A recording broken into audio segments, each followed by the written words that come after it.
በስተመጨረሻ ኢየሱስ ወደ ከተማዬ ይመጣል የሚለውን የኢየሱስ ዝና ትሰማለች። ከዛ በኋላ ከቤቷ ስትነሳ አንድ ነገር ወስና ትነሳለች። ዛሬ እንደምንም ኢየሱስ ጋር ሄጄ የልብሱን ጫፍ እነካዋለሁ። እሱን መንካት ይሁንላችሁ፣ መዳሰስ ይሁንላችሁ፣ ከእሱ ጋር መዋል ከእሱ ጋር መሆን ይሁንላችሁ። በደንብ ስሙት። እንደምንም ሄጄ እንግዲህ ከባድ ነው። እህቶቻችን ታውቁታላችሁ።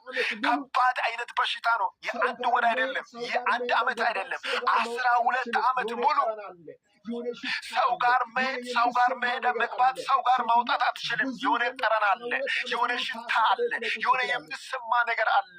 ሴትዮዋ ብዙ ዘመን 12 ዓመት ሙሉ ታስራ ቤት ላይ ቁጭ ትላለች። ነገር ግን አንድ ቀን ገንዘቧን ከጨረሰች በኋላ አንድ ቀን ትዳሯን ከጨረሰች በኋላ አንድ ቀን ህይወቷን ከጨረሰች በኋላ አንድ ቀን የኢየሱስን ዝና ትሰማለች። መግባት መውጣት ያቃታችሁ ሰዎች፣ እንዴት ልግባ፣ እንዴት ልውጣ፣ እንዴት ልረፍ ያላችሁ ሰዎች ዝና ትሰማላችሁ። የኢየሱስ ዝና ትሰማላችሁ።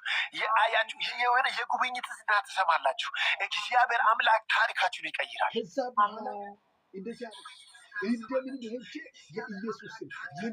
ከዛ በኋላ እንደዚህ አለች፣ እንደምንም ሄጄ የኢየሱስን የልብሱን ጫፍ እነካለሁ። እምነቱ አይገርምም?